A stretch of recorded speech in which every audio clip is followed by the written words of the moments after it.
Come on, Livingston. We gotta go on and on and on. Together we can make it. We gotta go on and on and on. Come on, Livingston. Knocks it through. Mullen bursting into the box. Josh Mullen. Together we can make it. Mullen's ball across, it's turned in! It's Pittman who's got it! Livingston leads! Road is long. Now can they get the ball back in? O'Brien. Lead!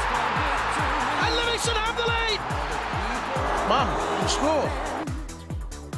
If we march together. The full-time whistle blows and David Hayes celebrates! And the Livingston fans join in exultation. Come on, Livingston.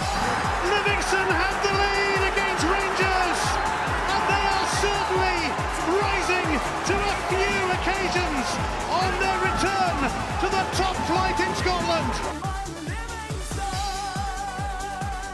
We gotta go. Hello, you're listening to Talk Livi, the podcast dedicated to West Lothian's finest football team, Livingston Football Club, and proudly sponsored by Strana Apparel. My name's Euan, and today I'm joined by Angus as always. Angus, how you doing, mate? Yeah, not too bad. Yeah, just kind of looking forward to a busy week of football that we have. We've got plenty of stuff to talk about in this episode, on and off the field. So, yeah, not too bad. What about yourself, mate? Yeah, well, good. You mentioned the off-field stuff, which we'll dive into at the start of this episode. But yes, Livingston FC has new owners. So that's a major talking point. And I think it's all taken everyone a little bit by surprise. So we'll dive into that. But as always, search for Talk Livi on your preferred podcast streaming site where you can follow or subscribe so you don't miss an episode. You can also catch up on all our episodes that we've done today. We'll kick things off by discussing the new ownership at Livingston FC and what this means for the club. We'll look back at our defeat to Celtic at the weekend as the champions showed their ruthless side against the Lions. Finally, we'll look ahead to back-to-back away games as the Lions travel to Govan for a League Cup quarter-final before a trip to Perth to take on St Johnstone.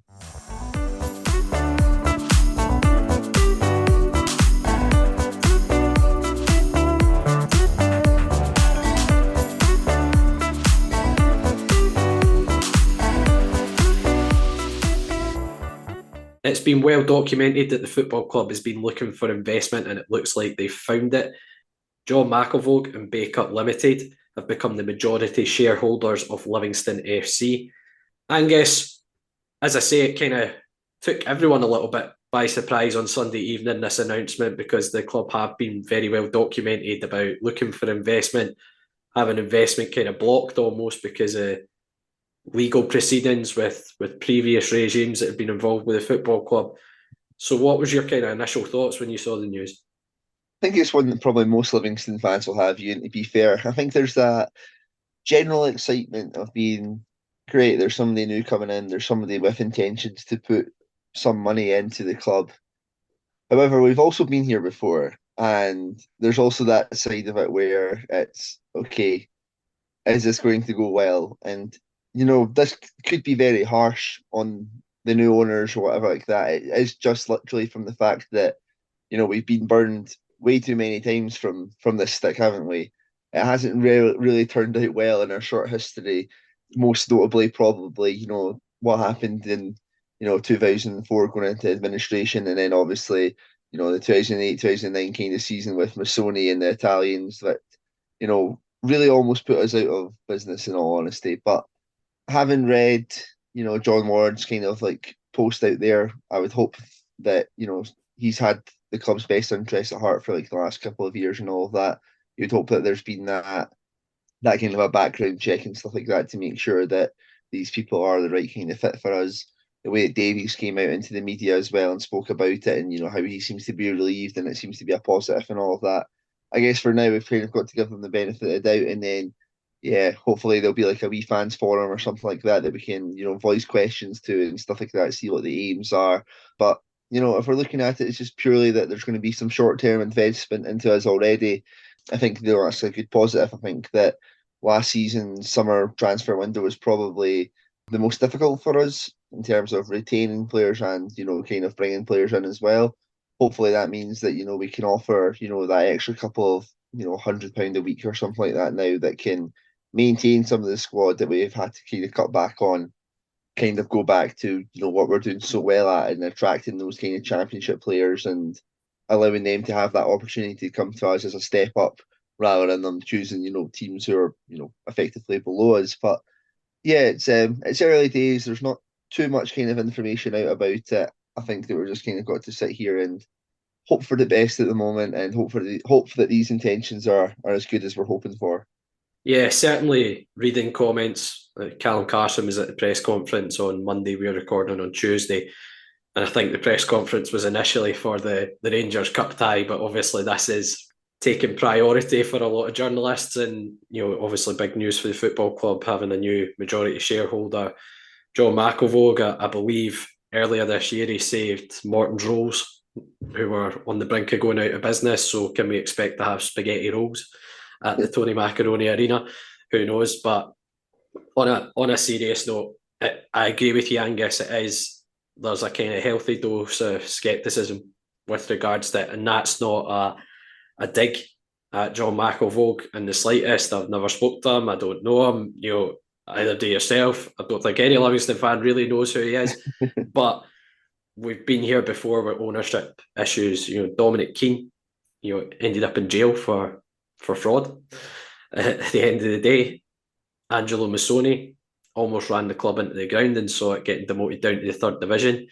And then even more recent things, which I believe there are still legal proceedings with people like Neil Rankin and Neil Hogarth as well. And Jed Nixon's another one to throw into the mix there as well, of folk who have probably not had the best intentions of the football club at heart in the past. So it is that kind of excitement, but I'm not getting the bunting out yet. I'm very sceptical about it just because of how the football club has been handled before. But I think the biggest positive with it is the fact that John Ward's going to remain on as chairman, the fact that Dave Black's going to remain on as CEO.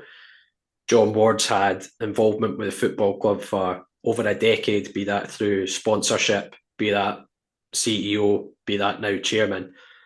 I think he is a guy that has the genuine interests of the football club at heart. And I believe he's the one that's been most heavily involved in probably getting John McIlvogue on board.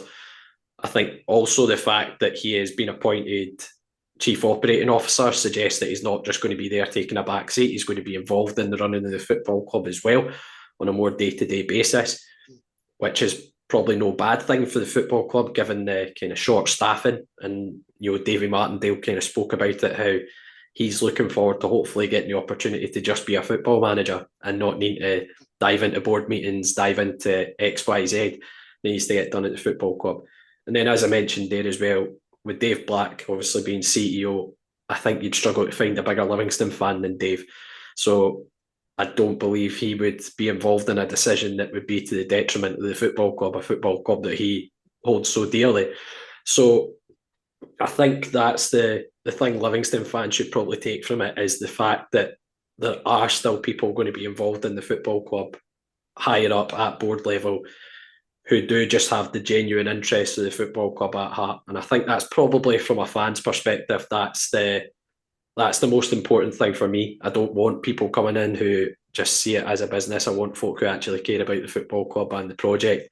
I agree with you. It'd be fantastic for them to have a fans forum to get to meet the new owner, ask questions, because I'm sure I'm not the only one who's got questions and probably has that kind of same level of doubt because of what's happened to the club in the past. But it would be really good to get that opportunity to speak to him and see what his vision is for the football club. I believe he's already underwritten the debt for the losses for this year, so that's a positive and kind of puts the club in a slightly better financial footing for the remainder of this season. And I know Davy Martindale was talking about he's not sure if his job's secure, because you do get folk who come into a football club and they maybe want to change the manager. But I do think if this guy was to come in and change the manager, I think that would be football suicide to do that. I think Davy Martindale's a perfect fit as a manager for the football club. So, and I would assume that Davy's going to get that reassurance as well. Yeah, it's a very interesting one. I think essentially we're just kind of looking for that kind of stability and reassurance that, the best kind of intentions are in mind here. And yeah, I guess time will tell how this is going to work out and stuff like that. But for the time being, I'm guessing that, give the benefit of the doubt and hopefully that this is going to be a positive step for us. And, as you said, if the debts and that have already been kind of underwritten, then it's a great kind of start and stuff like that. I think we know that we're realistic as well, that, in terms of our turnover and that is going to affect like kind of what we spend. So we're not going to be expecting, massive kind of amounts and all of that. But yeah, I think that it's a bit of a surprise because there was murmurs of American owners coming in and whatnot, and then to just randomly have the statement come out. I was actually at the stadium in the game and I was like, what is it? What's going on here? Yeah, hopefully there's going to be something like sorted out pretty soon. It's a busy week, I guess, for new owners with 2 games, coming up thick and fast. But yeah, hopefully it's a step in the right direction and it's a step away from the likes of a Missoni and that as well. Yeah, exactly. Yeah. We don't want that repeat of 2009. I coached at the football club back then. I actually used to coach with the Jacobs brothers, who were all kind of like community coaching at the time, and kind of seeing firsthand what some of the players went through over that period. I would hate to see that become a reality again at the football club, and I'm pretty sure every fan would echo those thoughts. I know a couple of people were looking online at the fact that Bake Up Limited is the fronting company for this, and everyone was all of a sudden had a lot of doubts that they've only been a company for a month. I think in the takeover of a company, there tends to be a company set up to almost front that. If you look at, for example, when Pierce Lynn was at the football club, it was the Lionheart Consortium. I wouldn't be too concerned that that company's only been in existence for a month. I think that's just part of a business transaction, essentially, when there's a takeover of shares at a football club. So, yeah, as I say, it's positive because, the club is being helped on a better financial footing. As we mentioned, they've kind of underwritten those losses for the year. I'm not expecting, similar to yourself, that we're all of a sudden going to be breaking the bank for players and we're going to be signing guys for a couple of £1 million at a time and breaking the old firm dominance in Scottish football. I'm a realist. I fully expect that the club is going to try and operate within its means, and I know that's been a big thing from John Ward's perspective, going back to when we had fans forums when we were in League One and got promoted to the Championship. That was a big thing for John, was that the football club operated within its means, and I'm sure that will continue to be the ethos.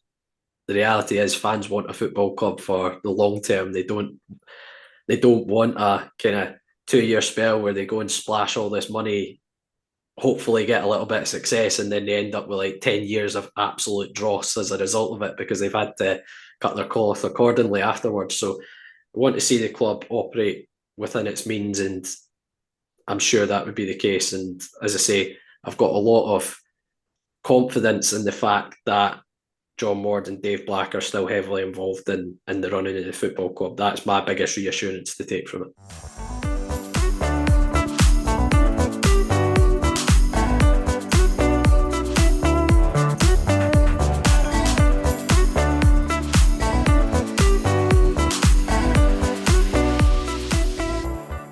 We're delighted to have Strana Apparel as sponsors of Talk Livi. UK based with a Swedish soul, we are Strana. Strana is an independent fashion brand from Scotland who create high quality and stylish attire for on and off the terraces. Inspired by terrace culture, lifestyle and music, all their clothing is designed using quality materials and workmanship to combine the very best style and fit. And all of this means you get a premium quality fashion at affordable prices while enjoying a simple and secure service. As a bonus for Talk Livi listeners, you can get 10% off your order using the code TalkLivi at the checkout. We'll also have some exclusive giveaways during the season, so keep your eyes peeled on our socials for those too. And thanks to Strana for sponsoring Talk Livi.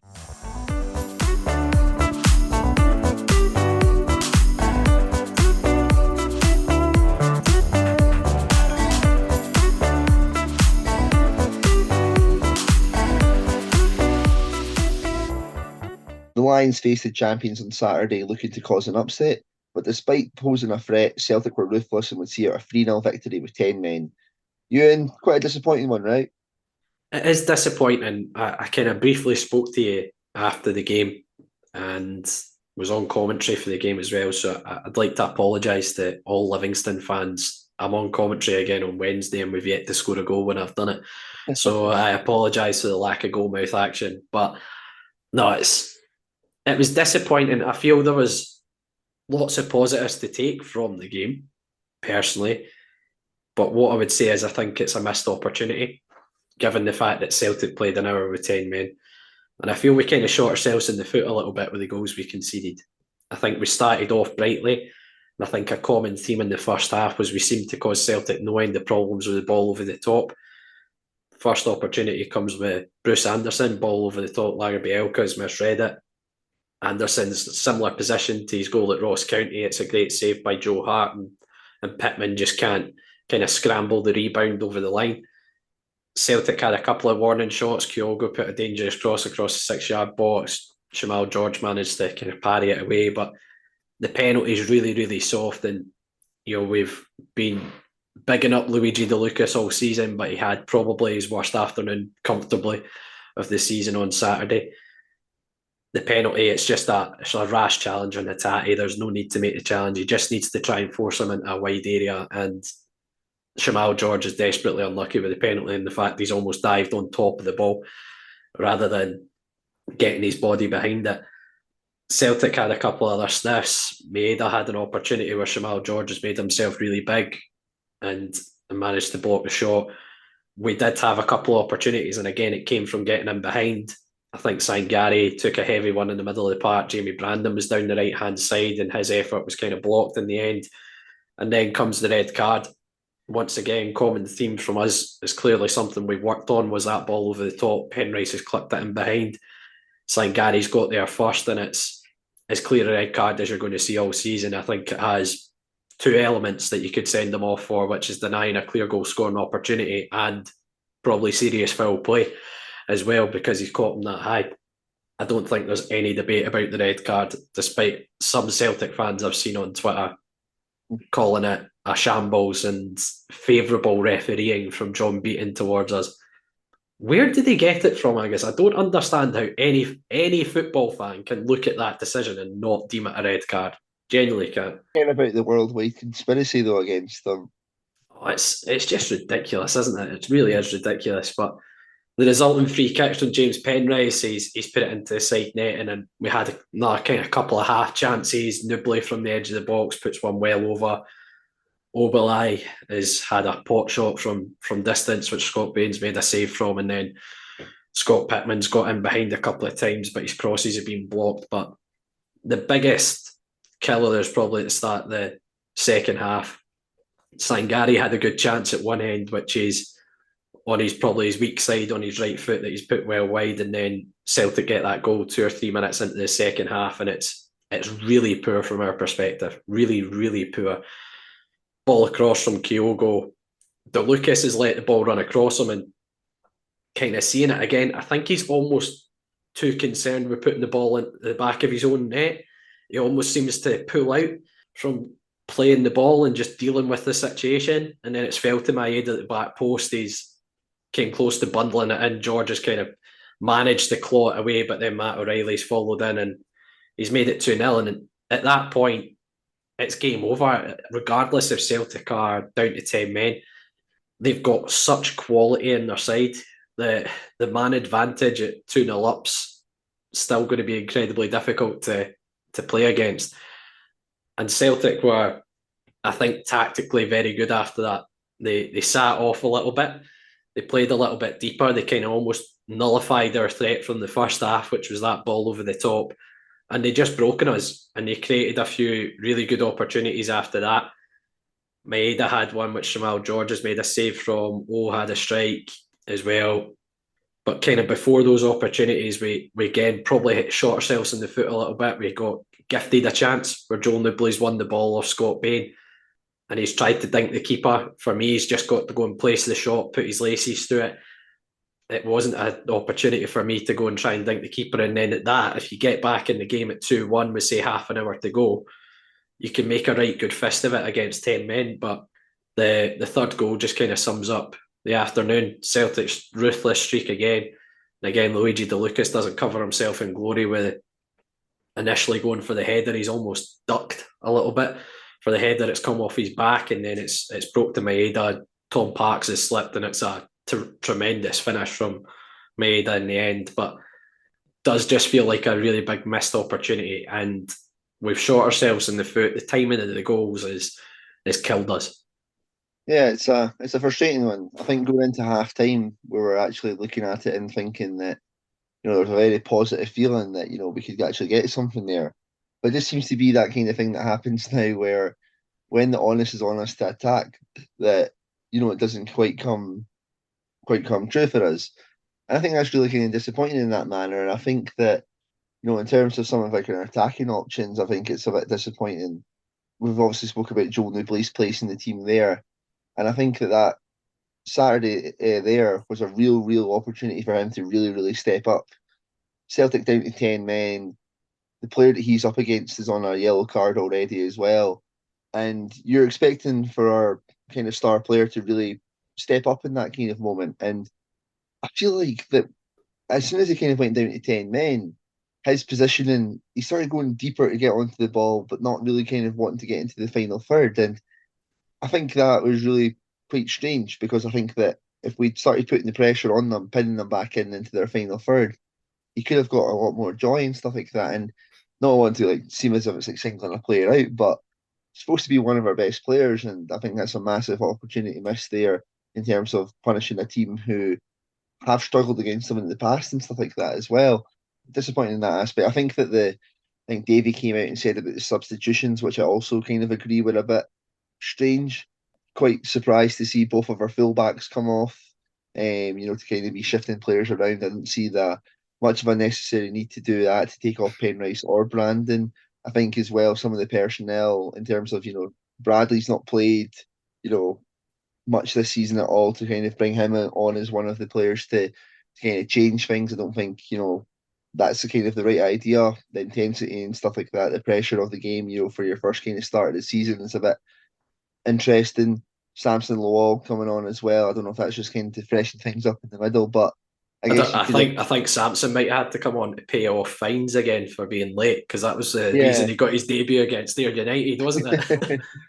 Yeah, I don't think that the midfield were doing too terribly, in all honesty, for that to kind of be. I think that, if we're going to kind of change things up to be a bit more attacking, I don't see why it was what we did there. In all honesty, I think that, you could have taken Nubley off, but you're not going to take Nubley off. It seems, and that's kind of been perhaps like an issue. You've ended up with him being at left wing back when you've maybe got Penrice, who's a lot more kind of better suited to doing that. But I think Davies came out and already said that, the substitutions weren't maybe the right kind of things and stuff like that. And I think that just kind of leads to quite a damp second half from us, to be honest. I think that we just seem to be a bit, hesitant in the final third, not kind of sure what to do. Obviously Celtic got those 2 goals and were able to sit that a little bit deeper. So like the long ball over the top wasn't quite working as well. Yeah, I think just coming away from that game, you're just feeling like that's a what if kind of moment. One of those chances kind of go in, like what would have happened, but it never happened for us, and we've been punished at the end by a really good clinical team in the end. Yeah, it's so frustrating because, as you say, it feels like an opportunity missed. Had we not conceded, I feel like the second goal was just such a killer. The timing of the goal as well. Anything that the manager's probably said at half time is now just gone completely out the window at that point. And you're 2-3 minutes into the second half. It's just such a game killing, momentum killing moment, because I feel we were in the ascendancy at that point going into half time, and probably looking likely to get an equaliser as well, because we were causing Celtic a lot of problems, as I say, with that ball over the top. We've probably never had as many shots on target in a half against them. Yeah, exactly. And I think we had 46% of the ball. I can't remember the last time we hit over 40% in possession against either side of the Old Firm. Since we've been probably in general, to be fair. Yeah, exactly. So it kind of shows you that we were a threat in the game. We did cause problems, but I feel, as I say, that the timing of the goals has really killed the momentum that we probably had going into half time. In terms of looking at how we set up for the game, Mikey Devlin was out. I'm going to hazard a guess he's probably going to miss the game on Wednesday night against Rangers as well, with the hope that he's going to be available for St Johnstone, which in the context of our season is probably the biggest of these 3 games, and that's the one you would want him available for. But as Saws switched that back 4 with the Lucas and Obalai as a centre-back pairing, almost played a bit of a diamond / 4-3-2-1 in the game as well. What did you make of the kind of initial shape that we were playing? And it also saw both Bruce and Nubley start the game. I thought that was interesting. I think obviously going into the game, we'd obviously been playing the back 5, so going into a 4 against Celtic straight away, raises a little bit of an alarm bell, to be fair. But I think that we packed the kind of midfield with good energy, which I think was going to be needed because O'Reilly, Hatate, and McGregor is a midfield to be feared. So I think crowding them out is not the worst kind of idea. I know that Greg Taylor got man of the match and stuff like that, playing like a fullback, but I don't think that he was massively causing us issues that we couldn't have dealt with. I think that for most of the kind of through balls and that he was playing, it was more so poor marking from us. I think there was one that he fires into Kyogo. I think he might have just been offside, but I'd say that's probably more the centre backs not tracking the man rather than kind of letting Taylor do something. So I think it was more of an interesting idea. I think it was a smart thing to kind of do to allow the likes of Taylor and Johnson to have more of the ball than, O'Reilly, who's been absolutely tremendous, Hatate, who is, probably one of the players of the season last year, and obviously we all know what Callum McGregor can do. So that initial setup I thought was was an interesting way.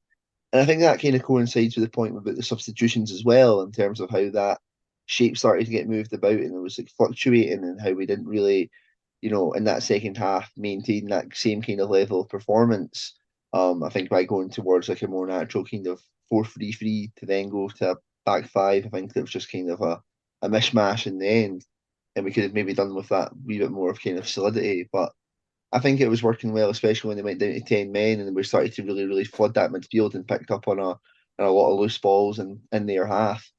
But yeah, I guess it's good to kind of see we have that option and that, the players were kind of well drilled into doing it. And I think, yeah, it's just weird to kind of talk about it, Euan, to be honest, with the first half being so positive and then the second half being kind of a bit of a dampener. It's kind of trying to balance the two there. It's like, yeah, that was good, but this was also not so good. It's a mixed bag. Yeah, as you say, it's that frustration, and I go back that the timing of the second goal has probably just killed the game off completely at that point. As I say, any game plan that the managers come up with at half-time, probably turning around, keep doing the same thing to the players, and then all of a sudden that's gone out the window, and it allowed Celtic to drop a little bit deeper. And yes, they might have a man less on the park, but they still have such threats going forward, and especially if they're sitting a little bit deeper and the onus is on us to push forward a little bit. That's just an area of the pitch that the likes of Maeda, Kyogo are going to thrive in, having that sort of space to drive into, and they created opportunities doing that. And yeah, it was frustrating afternoon. But in terms of individual performances, was there anyone that really stuck out in the Livingston jersey for yourself? I don't necessarily think many people played poorly, I guess. I think Jamal had a really good game. A lot of good kind of crucial blocks. I think there's maybe a couple of times he could maybe been a bit louder because there were a few times he was coming out to collect balls and the defenders were, just clearing it away from his grasp at the last kind of second. But I think that, in terms of keeping us in the game for so long, I think they did a really good job. I think that Bruce Anderson, again, has covered himself in glory with limited service. I think, again, his off the ball stuff has done tremendously. The amount of headers that he won up against, the kind of centre halves of Celtic was great.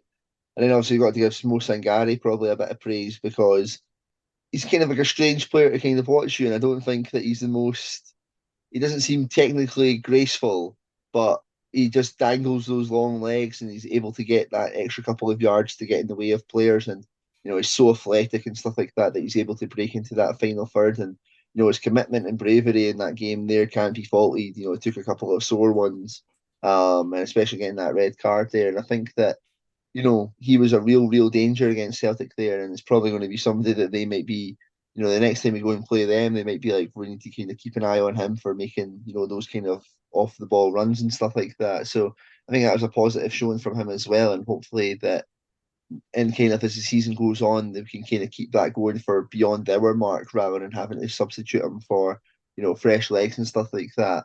But yeah, I was relatively impressed with him, as I was with most of the midfield, to be fair. I think the way that we're fighting for each other, that we're kind of scooping the ball up and kind of rotating it was quite nice. But yeah, anybody you feel like I'm missing there, Ewan? Yeah, I mean, we mentioned going into the game that the likes of Sangari and Scott Pittman would likely be considered for the game, and both of them ended up starting it. It was interesting to see Sangari's kind of position change throughout the first half in particular. He went from playing probably in that midfield three to playing slightly more advanced, and in fact sometimes looked quite like he was playing pretty central with a almost front three at times. And his off the ball running caused Celtic no end of problems. That's something that Davies spoke about. He's a direct replacement for Omiyonga. But what Sangari does off the ball in terms of those runs off the ball, running beyond the midfield, running beyond the forwards, it's something you wouldn't have seen from Omiyonga.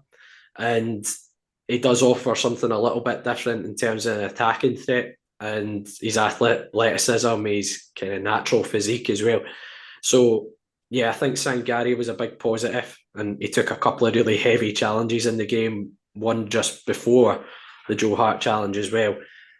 Was really impressed with Andrew Shinnie. I think Shinnie and Holt so far this season have gone really under the radar.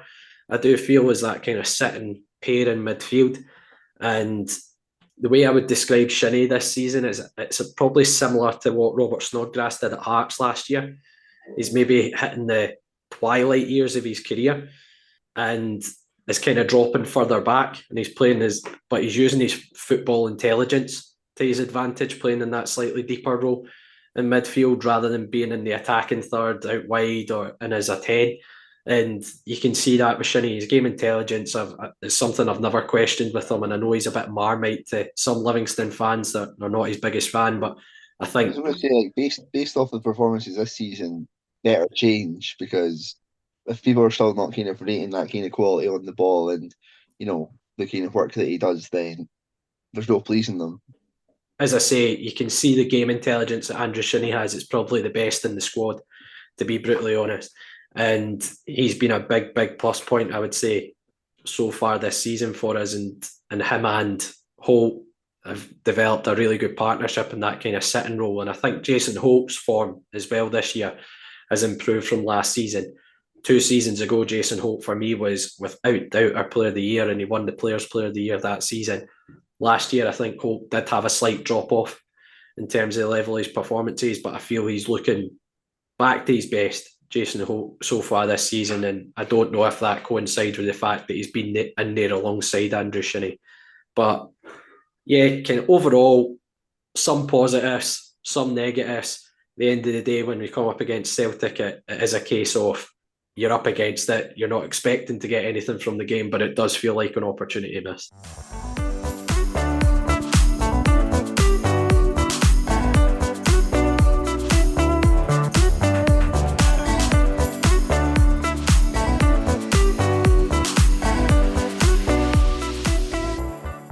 Next up, the Lions travel once again to Govan to take on Rangers in the League Cup quarter-final. Angus, how are you feeling ahead of this one? I mean, what a back-to-back this is, both sides of the old firm in the space of a few days. Yeah, it's a weird one, and I feel as if we play Rangers quite a lot when this happens as well, when there's a bit of uncertainty with their manager and stuff like that, and it gives me this false hope that we're going to go and do something there. But as you've already said, that you're commentating, so we're not even scoring the goal.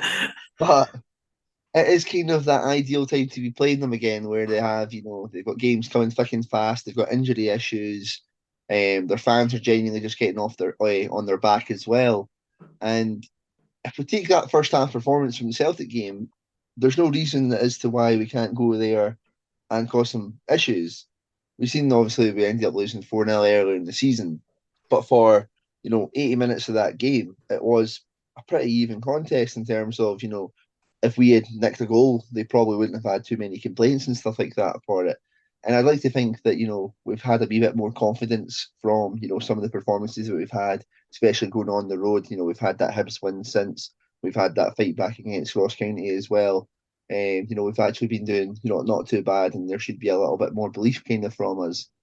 hopefully again it's like that kind of opportunity, playing, televised games, stuff like that, big crowd and all of that these players will hopefully be relishing the opportunity to take it to them. And I don't think that Rangers are anything right now that should be, kind of massively feared. Obviously, I think that they did well against Real Betis in the Europa League to win 2-1. Was it 2-1 or was it 1-0? 1-0. But their domestic form seems to have been really quite bizarre in that kind of way, where they are still picking up victories, but the performances are very uninspiring, and I think that's very reminiscent of what happened with Van Bronckhorst. There was a little bit of a lull period where I think they got beat off of Celtic, and then they were still picking up points, they were still picking up the victories against like the teams in the league, but then it did hit that wee bit of a lull there where they did. I think they lost to St Johnstone, they drew with us, and it's whether or not that could possibly happen again. I think they were quite fortunate against Motherwell at the weekend there. If Motherwell had Van Veen, I think a lot of fans were saying that, that could have easily been a draw or even a victory for Motherwell. I think there was a bit of a contentious refereeing as well that's kind of bailed them out in an instance there. So I think that they are a weakened team. They are a team who are lacking maybe that same kind of confidence that maybe like the Celtic have right now. And there's no reason as to why we can't got some problems, but we fully need to be at it, and we need to cut out those kind of defensive mistakes that we've made at the weekend as well. It has similar parameters to the game that we faced at the weekend in the sense of where we could potentially cause Rangers problems. But I've seen a fair whack of Rangers this season. As I say, my girlfriend Shannon, she's a big Rangers fan, so kind of the games are typically on. Exactly. One thing we don't agree on is is our taste in football teams. But yeah, so I've seen a fair whack of Rangers, and my biggest thing with Michael Beale is probably I don't know what his end goal is. I don't know what his style is. I don't know what his approach is. And I feel that's probably a thing that most Rangers fans would say. They just seem to lack any sort of identity at the moment. The players they recruited in the summer, it was a lot of guys who kind of playing that inside 10 and behind the number 9. So there's a distinct lack of width. They seem to have changed that in recent weeks with the likes of Matondo and Sima playing out wide, albeit Matondo came off at the weekend with an injury, so I'd fully expect him to be missing on Wednesday night, which I think is a plus point because he's looked like one of Rangers' better players so far this season, given that he looked like he was frozen out last year. So he's kind of came out trumps this season so far. But yeah, I just feel there's a distinct lack of positivity about Rangers just now from their fan base, from the club in general. And can we take advantage of that? Who knows? It's obviously going to be a very difficult game. They have better players than us. There's absolutely no debate in that, and they'll be clear favourites for the game, especially being at Ibrox. But we've gone there this season. Granted, we lost the game 4-0, but I do think we caused Rangers problems. If it wasn't for a kind of late 10-15 minute collapse in that game, I think it would have been a lot closer. And it's a one-off cup tie. Who knows? I do feel where we're going to cause Rangers problems. I mentioned kind of that lack of width that they've had this season. The likes of the width tends to be coming out of Tavernier and Barisic in particular. So if we're brave and try and probe with that ball over the top into the channels for willing runners to try and get on the end of the ball, we might be able to cause Rangers a few problems. But as I say, you need to get that crowd turning on them very early doors. We can't afford to concede an early goal in the first 15-20 minutes and let them almost relax into the game. Motherwell conceded fairly early doors at the weekend, but you heard the crowd reaction at full time. You would have thought Rangers had just lost the game by the fans' reaction. So as I say, they're not pleased at this moment in time. And the longer we can stay in the game, the longer we can try and frustrate them, try and keep the game level, the better opportunity we've got to win in this cup tie and getting a famous trip to Hampden out of it as well. But it's going to be a massive ask because the players, I'm sure, have already put a lot into the game at the weekend there against Celtic. There's long periods of time where you're chasing the ball, although we did have more of the ball at the weekend, so maybe that plays into our favour a little bit. But it's going to be a really tough test regardless, and it would be an almighty upset if we were to knock Rangers out at this stage in the cup. But You need to believe, don't you, Angus? I need to believe that I'm going to see my first goal on commentary, and I'm hoping it's a winner. Well, so I guess on that note, Ewan, if we go to predictions, does that mean that you're predicting a victory? No, I'm predicting us not to score, because that's just the way I am. The way I am on commentary duty. Nah, I think it's going to be a very difficult game, but how do you see us maybe setting up for this one? I kind of mentioned Mikey Devlin. I reckon he's going to miss this game as well. Does that see us setting up with a back four again? Or do you reckon the likes of Tom Parks might come in to make that a back three? I'm not too sure, yes. I guess possibly they might line up in the same kind of way if we want to play that, the kind of like the four, kind of flat 4-2 kind of thing again, where our centre mids are all kind of keeping an eye on their kind of like number 10s or whatever like that, all their kind of central players, and trying to crowd them out in that fashion. I guess the issue with that is that allows the likes of Tavernier or Barisic to kind of power on a wee bit more, so you need to be very, very wary of, how they're going to kind of contribute as well.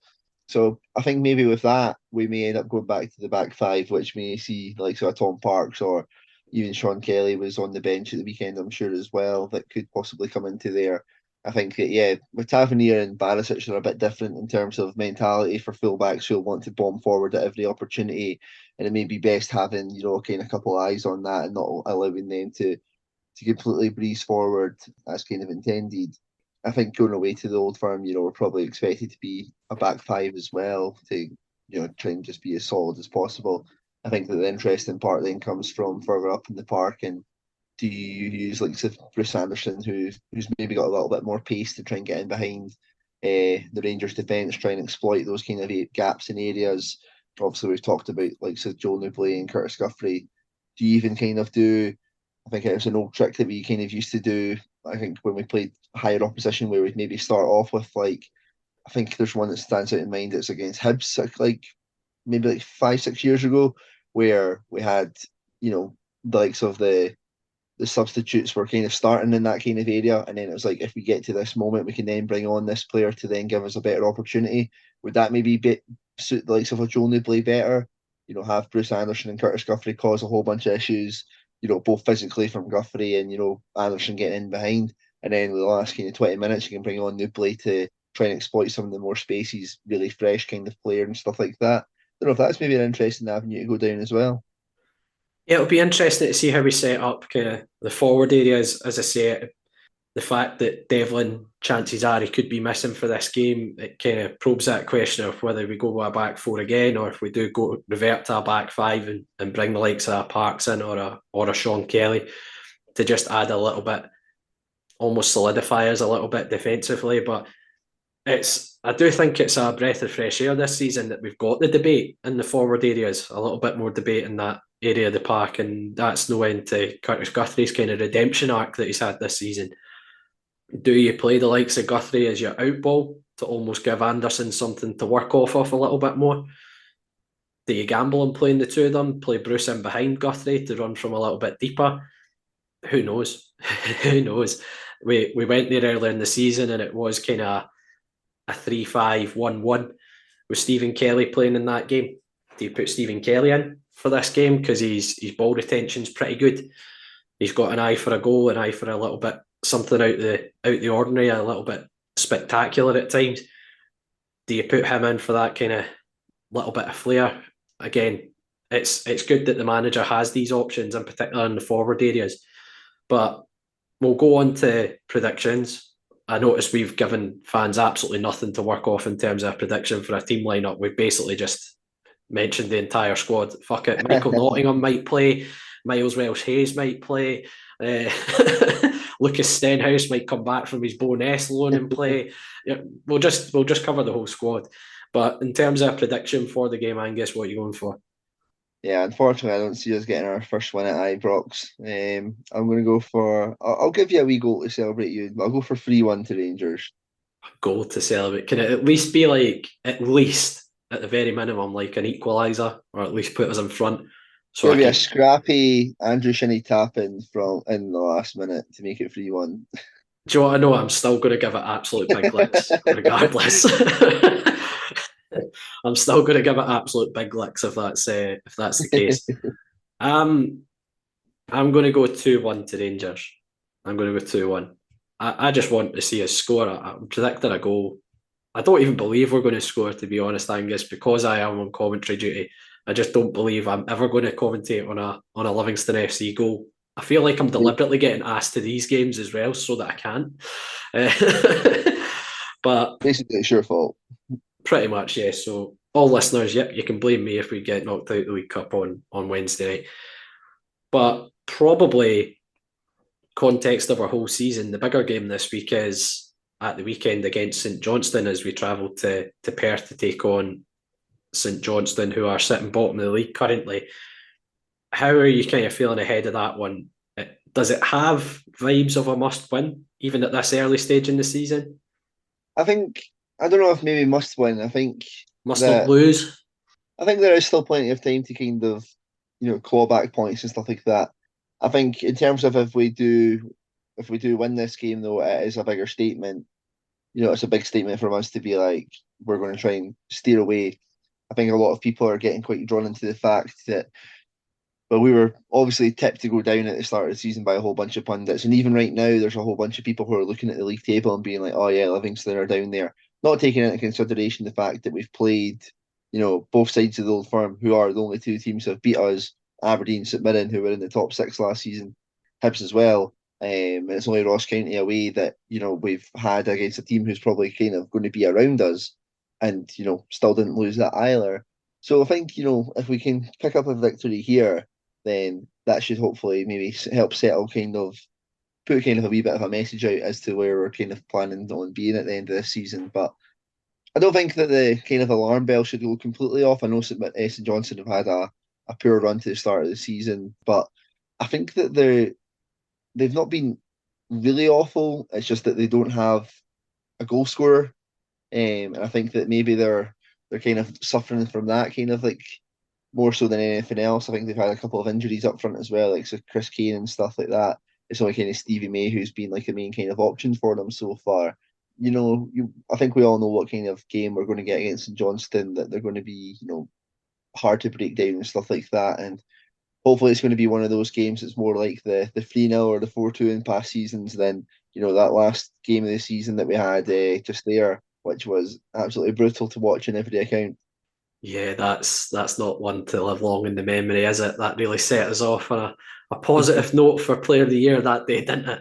Not like the previous year where Gary Malley made his Premiership debut and inspired the comeback against Dundee.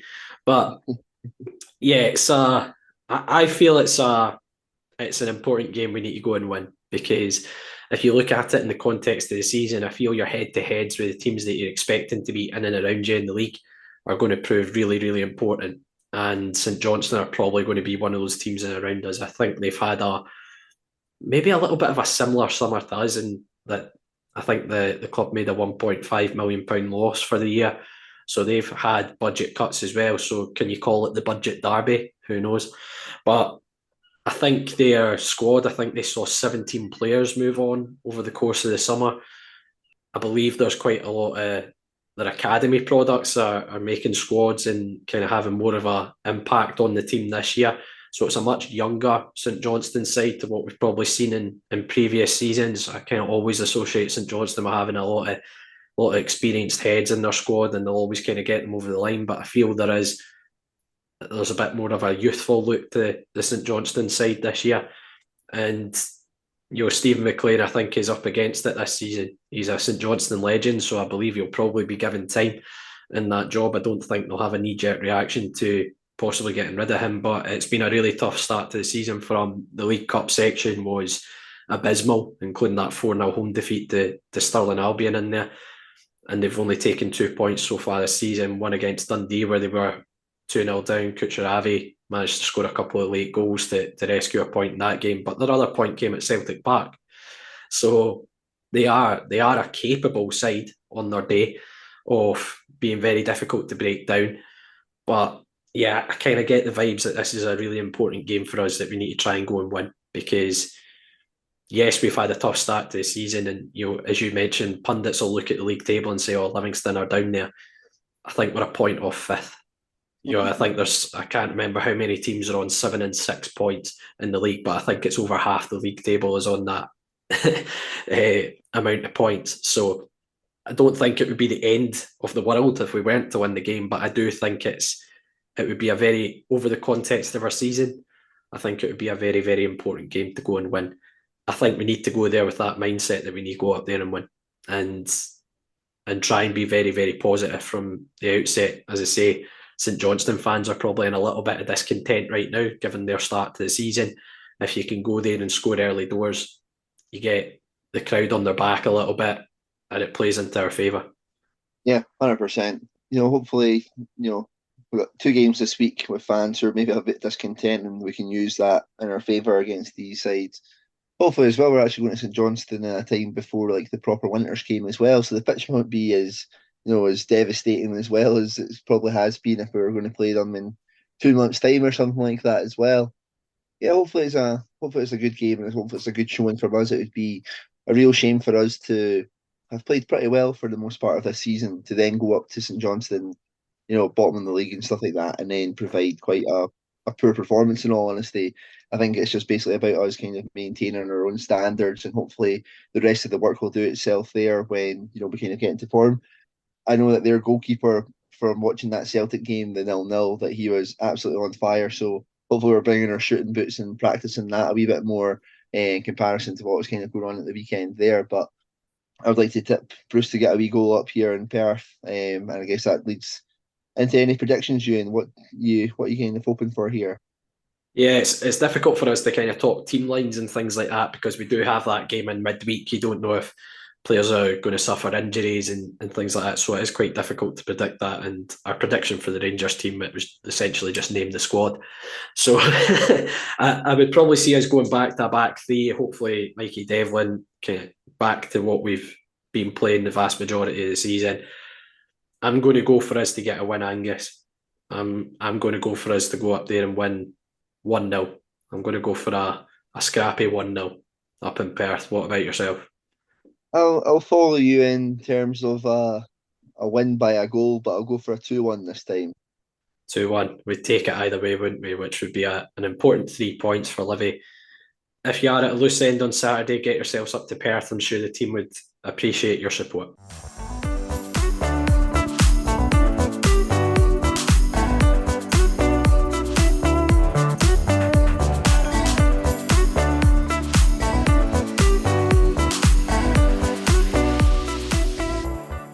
That's it for this week's episode of Talk Livi. We really appreciate you tuning in every week, and we'd love to hear your feedback. You can leave us a review on iTunes or drop us a message on Twitter, Facebook, or Instagram. As Angus said, we are on Twitter, Facebook, and Instagram, so simply search Talk Livi to find us. You'll find all the links to our weekly episodes on there, and any shares and likes are always appreciated. All our episodes are available on all the usual podcast streaming sites, including iTunes and Spotify. We're also on YouTube, and we'd love you to subscribe to the channel. If none of those options suit you though, all you have to do is head to our website, talklivipodcast.libsyn.com, where you'll find every single episode we've done over the last few years. That's it for this week. Thanks to all our listeners for tuning in. Let's hope for another great week following the Lothian's finest football team.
To that